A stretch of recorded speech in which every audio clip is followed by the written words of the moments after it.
What's up, ladies and gentlemen, and welcome back to another video with Wae Brothers. Today, we're talking about our favorite games of 2020. Now, these are not games that came out in 2020. No. Definitely not. I don't know if any of them came out in 2020. These are just the games that over the past year we've decided are our favorite games as of the end of 2020. Yes. Now, a little bit of a disclaimer. We have only been avidly playing board games for less than a year now. We have played board games our whole lives, but we were not board gamers until this year. Yeah. So we're still in like the rookie stretches of being board gamers. I'd like to think intermediate. Maybe intermediate, depending on how big your rookie bracket is. But without further ado, let's get right into the list. And these are in no specific order, and they are collaborative. So it is my top 10 with Cody's top 10, and we meshed them, and whichever ones came out. Well, it was like our top 15s, whichever one came out on top, made the top 10. Just kind of combine those scores. There are going to be little sub-notes here showing you what we each individually scored the game in our respective top 10 to 13. To 15, yeah. Ish. So, without further ado, in no specific order, the top 10 games of 2020. Welcome. Cody, why don't you start us with number one? Well, number one, of course, has to be Scythe. It is not Scythe. It is not Scythe. It's Scythe. The game literally tells you how to pronounce it. So start saying it right, folks. And for also, those of you who always... Yeah, what? It's just a word that people should know. No, it's not. It's important. It's a word that people should know. It's a word that people should know. I'm agreeing with you. Yeah, so I'm agreeing with you. That's how you pronounce the word side. Yeah, that's right. Put it there. No. Well-practiced knuckle. You were arguing. I was trying to help you. And thank you for joining us in Vocabulary with Wae Brothers. Grammar Corner. Yeah. Anyway, Scythe. So, Nate alluded to in the beginning how we're more recent board gamers. We've been playing board games for a lot of time, but we're just recently avid board gamers. I would argue that it started with good old Scythe. Bought this in March of 2020, and I was thoroughly excited. It was kind of a blind buy. I did some research on what some good games were, and I just saw it, and I'm like, that looks pretty good. And I got it, and was like, this is pretty dang good. And I'd say you appreciate it just as much. 100%, yeah. Played it a lot with you, and then just got my own copy less than a month ago, and have played it like 20 plus times since then. So it played holds it a lot. up. Now, one of the coolest things about this game, you'll note for lots of games, they tend to be judged by their expansions. Like Catan, for example, you won't really want to play the base game for a week straight. But if you've got a bunch of different expansions, like Seafarers or Cities and Knights and so forth, it holds up.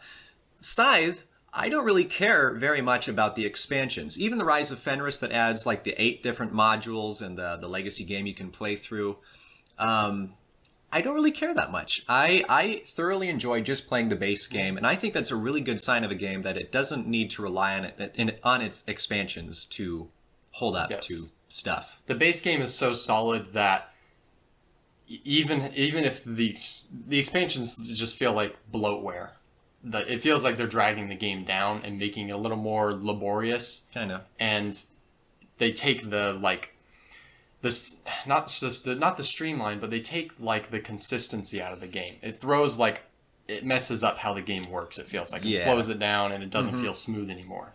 You know, you're taking a perfectly designed system that is very intricate and kind of adding some fluff on top of it. Yeah, and it doesn't feel right. Yeah. And it's not like the good kind of fluff like icing. It's just kind of, if you want some more stuff, here it is. Yeah. The one exception to that is maybe the alternate ending situations, which just lets you decide on like the doomsday clock, or like the contingency plan, different things that change how the game ends. But even so, the beauty of Scythe is just placing that 6th star to end the game and focusing just on that. Whether you win or lose because of it. Yeah.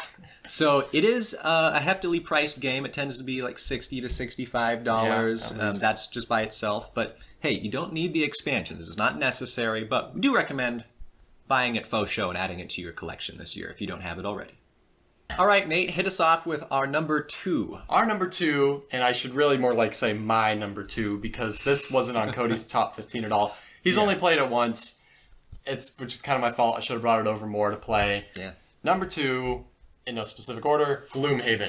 Gloomhaven is my personal number 1 because the game in every area is just amazing. Whether you're talking about artwork, or world building or the mechanics of the game, or I mean just everything. The design, the mechanic, it's so immersive and it's so well thought out and it looks so good and there's so much content. I mean, the price is pretty high. It ranges from just over 100 to 140. I've seen it go in that range. It's expensive, but man, you're getting a lot of everything, and it's all amazing. It's a very good blend of a true like Dungeons and Dragons role-playing game with a board game. It's a very good blend. It combines, leveling up and XP and items and all that stuff with dungeon crawling, but then you have mechanics of playing cards and like, oh, which cards do I want to play that work well together? And they've got numbers on them too that determine when I play them and all this stuff. So it feels like a really good meld of those two things. And the result is just amazing, in my opinion. So I highly recommend this game. I'm not saying much because, again, I've only played it once. But from what I played, I can see all the things that Nate is saying and that this has the capacity to become a very well-loved game for me. Yeah. Just right now, I don't want to spend $140. Right. Yeah, like I said, that's the one drawback, But, it's the kind of game you get when you have a group of people that are, like, dedicated, like, okay, we're going to play through this. Mm-hmm. And then, maybe a few people pitch in, and now it's only $40 a person, and, now you're getting a lot of time out of that. And the three other people get duped because you're the only one that owns the game. And let's talk about number 3, Cody. Yes, number 3, surprise, surprise, is another Stonemaier game. Behold, Viticulture. Now, Viticulture, I believe, was my first intro into the world of worker placement games. I may have played the Ancient World before this, which is also fun, but this is really what got my interest into worker placement games. And it doesn't seem like it would be an incredible game because you're making wine. That's it. You're planting your grapes and you're making your wine, but man, this is a fun worker placement game. Just the combination of the different elements, the different stratagems that you can use to win. Particularly, this is, I dare to say, 50% to twice as good if you have the Tuscany expansion. Yeah, I would agree with that statement. The Tuscany expansion, basically, it almost doubles the content in the game, and it mitigates some of the luck. There's a bit of a luck factor with the card drawing that bothers me in the first one, or in Viticulture. And when you add in Tuscany, there's so many more ways to get points that drawing bad cards isn't that big of a deal anymore as it is in the base game. It also adds an action that is unique to the Tuscany expansion where you can trade any combination of cards or grapes or coin or victory points for one or the other. So if you're focusing on a given strategy or you have too much of one thing, it lets you pretty quickly balance out whatever you need to. And because of that, there's so many different avenues you can use to get victory points. I mean, in the base game, usually it's from filling wine orders. That's how you get your victory points. The brunt of it, for sure. Yeah, but I remember playing a game where over the last turn or two, I ended up getting, I think it was like 12 victory points, and none of them were from filling wine orders. Yeah, it was doing which all is insane if you've only played the base game. Like 12 points. Yeah, it's like, what? That's a lot of points off of no cards. Yeah. So, yeah. So definitely. This is a great game. It only runs, I think it's like $45 to $50, a little more reasonably priced. So, yeah, if you don't own it, add it to your collection. Good work placement game. Yeah. All right, Nate, hit us up with a number 4 game. El numero cuatro is Terraforming Mars. This is a game I have played so much that I almost need a new set of cards for it. when I got this game, I played it I probably averaged for like the first 2 months I owned it. I probably averaged at least once a day. Like seriously, I played that game. For the first 2 months? For like the first couple of months. Dang. Probably averaged almost once a day. Dang. Maybe not quite that much. Did you get card sleeves for your copy? No. I tried to, but I bought them online because I was getting some other games and I needed free shipping, so I threw in a couple hundred. Okay. But I used some of them on something else, and then I didn't have enough for Terraforming Mars. And I was like, you know what? Whatever. You betrayed the game, man. I like the wear and tear of the cards just from being used. Like it gives it that like you're like, oh yeah, like I've put some hours into this game. I can get behind I kind of like that. So, but this game is amazing. It's a really interesting. There's a board game aspect, but it's a lot more of a card game. And kind of an engine builder game a little bit because you have like different resources and so you're moving your production up on those. It's a difficult game to categorize. Yeah, it is. It's really, there's a very heavy card game aspect to it. And I would say it's more a card game than anything else, and it does a really good job of being a card game, but technically being a board game, because the board's still pretty important. Mm-hmm. It's just, if you haven't played it, you really need to find somebody, or just buy it. It's really not that expensive. I don't know what it is right now, but like $35 probably max. Yeah, it's a staple in the board game community. And as far as like production quality and all that, it's not as high as like Stonemaier games, but it's a really solid game that is just, there's so many cards that the play is just endless on it. And then you get like the Colonies expansion, and then Hellas and Elysium gives you a double-sided board. So yeah, there's a lot of good stuff in this game, and it's a lot of fun. I've put a lot of hours into it. It's not going anywhere. None. Probably 10 years from now, Terraforming Mars is probably going to still be in production, I would imagine. Yeah, in fact, I just saw something online that they're making a card game. Terraforming Mars, the card game. So I guess it's technically... They're following in the footsteps of Catan. And... Well, it's funny because I was just saying, like, to me, Terraforming Mars is a card game, and now they're making a card game. Yeah. But hey, what are you going to do? Whatever. You're going to buy the card game and play it and enjoy it. All right, number 5. Number 5, coming up in... That is my name. Well said. Thank you. Number 5. Number 5 is Everdell. Everdell. Look, it's right here. Everdell. Everdell is a worker placement game. But it's... On most worker placement games, your turn is determined by playing a worker. Not so in Everdell. You probably do just about as much other things as you do playing a worker on your turn. Because on your turn, you can play a worker, or you can play a card, or forget, can you do something else? That's pretty much it, actually. It's mainly those two.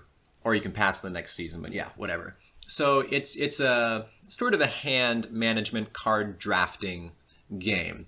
But it's very cleverly designed in that some cards let you play other cards for free, and there's cards that have stacking abilities. So if you're smart, you get a good baseline of cards at the beginning of the game. Those powers will activate again multiple times throughout the game.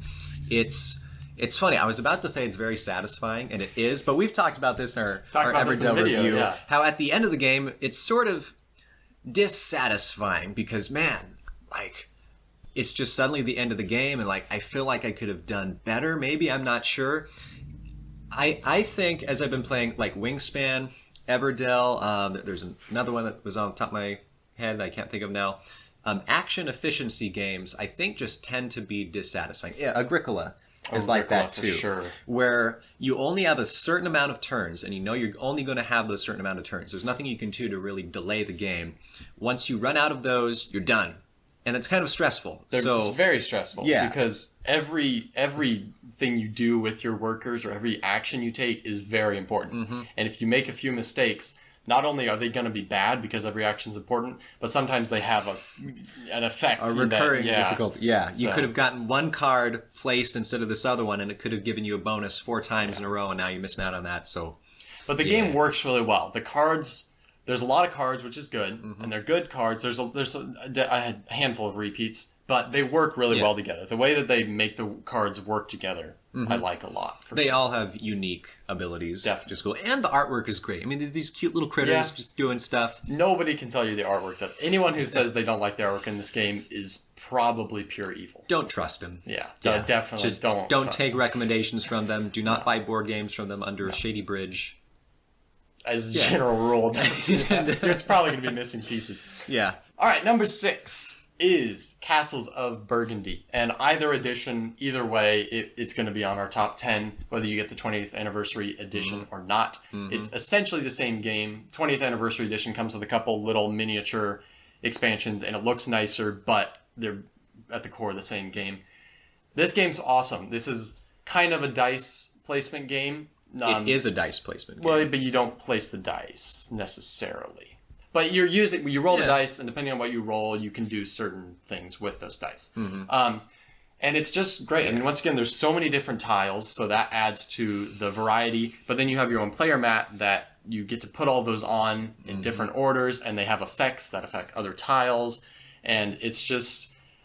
I mean, this is another game that I own that I've just put a ton of hours into. You know, I've probably played this almost as much as Terraforming Mars. Like, it's just, it's really well designed. You play it twice in a row or whatever. It's just, it's a lot of fun. Yeah. The only flip side is, man, you spend a lot of time setting it up, taking it down, and it even requires continual setup through the game. Yeah, setup every and round takedown you is brutal. There's no arguing about that. That's sort of the weird paradox for me, because I'll want to play Castles of Burgundy, and usually the main thing that makes me not decide to play it is like, the setup. Do I want to sort all the tiles? Which is funny because it's not that long. It's like maybe 4 minutes to set it up, but it feels like an eternity. It's tedious, is what it is. Definitely. It's annoying, but it's still so much fun that it's on our top 10 list. Definitely. All right, Cody, number 7.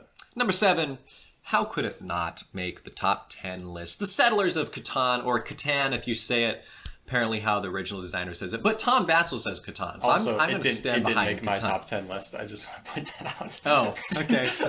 I don't remember. No, I think it was like number 3. It was pretty high on yours. For me. Yeah. So, Settlers of Catan, I don't think we really need to say much about it. I mean, if you haven't heard of it, you're going to hear about it right now. What I will say about it is that the base game of Catan does not even, that's not even top 30 or even maybe, it's really low. It's bad, in my opinion. It does have a great feel-good, it does have a good memory. It does have a feel-good kind of nostalgic type of thing. The word, nostalgia. And it's easy to teach other people. It's a very good gateway game to board gaming, for sure. It's very accessible, especially to Euro gaming. Yeah, and once you throw in Seafarers and Cities and Knights, now it becomes a game that is in my top 15. Then it becomes a good game. There's still a lot of stuff. The more I've played it, the more I've realized, the more I've played other games, because I grew up playing Catan all the time, and I loved it. And the more I've started branching out in the past year and playing other games, I've realized a lot of the things I don't like about Catan that I never really realized before, because I didn't think it was going to go that way. Yeah. Okay. So that's why it's dropped so much for me, over the year. But it's still a good game. Yeah. In its time, this was probably a number 1 game. Easily. For a long time. 100%. Definitely. So, yeah. Partially because I like it, and partially because it's in our top 10 list. Nate, hit us up with number 8. Numero 8 is Tapestry. This is our third and final Stonemaier game on the list. Stonemaier is a monopoly on our list. Practically almost half their games are on our list. Yeah. Tapestry is pretty awesome. It's extremely unique. We talk about this in our review, but neither of us has ever seen a game like this. I mean, it's an action selection game, but it's just so weird. But you can never repeat the same action. It's just so except weird. In very rare cases. You have these 4 tracks that you're moving your little mover along as actions, but then you have your placemat in front of you that you can put buildings on. Yep. And other little buildings on. And then you have another mat where you're playing cards and taking buildings off and producing things. It all works together really well. It's a really tight game. And then there's a board aspect to it as well. You're placing tiles on the board too. It's got so many different angles to it. It's very interesting. Yeah. It's got a lot going on. I don't know why I don't think it's quite in my personal top 10. But it definitely, I mean, as far as production value goes and just the tightness of the game, it's really got high marks for sure. Yeah. Yeah, definitely production value, design. Just, again, my one biff with it is the buildings. They look so cool, but all I do is occupy little squares. But lots of those squares. Lots of those squares, but why can't they do more? It would have been cool. Just saying. What are you going to do? But it's still a tight, wonderful game. Yeah. Unique. Very well made. Indeed. A lot of fun. All right, and number 9. Number 9 is Paladins of the West Kingdom. Now, disclaimer, this game is very new to us. We've each played it once. And it made the top 10 list. Yeah, it did. And I've owned it for 2 weeks now, but this is a cool game. It's a worker placement game, but here's the twist. In most worker placement games, your workers are not resources that you lose, essentially. You get them back every round and then you respend them. That's usually how a worker placement game works. The workers that you get are really just resources that you get according to certain cards at the beginning of a round, and then you spend them, and then you lose them. You don't get them back once you use them. And I like that. It's kind of a fun little twist on the worker placement idea. The artwork is fantastic. It has 3 different attributes that you can earn and increase in the game that all work together in different ways. I like any game that has multiple essentially attributes or statistics for your character or your player that you're working on throughout the game. Yeah. And that intertwine in different cool ways. Definitely. It makes for a lot of interesting strategies to try to work through And a lot of head scratching in your first game. Yeah, when you play this, as with all worker placement games, it seems like when you play this game, you're just like mystified at the possibilities, yes. overwhelmed by the possibilities. You're like, I don't even know what to do. I don't even know what strategy I want or what to start doing to work on that strategy. So and especially because so many of the things that you do, it's taking something off, and what's underneath it is important, and where you're putting it is important. And so that really just, like, your first time playing, it's like, oh my god. Like, okay, I'm going to go here so I can get that lets me do this. Oh, dang it, I don't have enough faith, so I can't do that. So, and it's really a thing where when you take one action, you have to, like, go through the steps. Like, okay, it's coming off, I got to do that. It's going there, I got to do that. And since I did that, I have these 2 cards. You know, like, you got to do everything methodically, or else you're going to miss stuff. Yeah. So. And it has kind of an Agricola-style component to it that as the game progresses, you're uncovering new community action spaces that you could go on. So I like that. Yeah, it's a good call. A good, solid number 9. Sure. But, well, not that the number matters because these aren't ranked. But it's number 9. And it's number 9, yeah. So. Nate, what is our final number 10? Last but not least, because none of these are least because it's an equal... Exactly. Equal opportunity. I feel like we haven't mentioned that yet, so I should just like, throw it out there. Number 10, Civilization A New Dawn, in parentheses, with Terra Incognita. Without Terra Incognita, this game is not on my top 10, or our collective top 10, probably. I've played it twice. This game, first of all, has a very, very cool mechanism, which is you have 5 cards that all do something different, or in the expansion you have 6 that all do something different, and they're on a timeline, and the higher up they are, the better they are, but when you play one, it goes back to the beginning, and everything else shifts up, which is really cool for a couple of reasons. One, it helps you use cards. Like, in some games, you might have something that you never do that's available to you. In this game, you're going to do every action at least once or twice, probably, just because everything's cycling, and you want to get certain cards higher. It's also cool because there's different territories assigned with each spot, which... those are the territories on the board, so you can only do something if it's that high as well. It's a really incredible mechanism that I've never seen before. It's absolutely amazing. It keeps the game very interesting. Incredibly and unique. You can upgrade those cards, too, with different era of cards. It's great. It's a great game. With that expansion, the expansion mends a couple of things that were wrong with the original game, or that weren't wrong but didn't work very well. And the expansion made it really, really good, and easily in my top 10.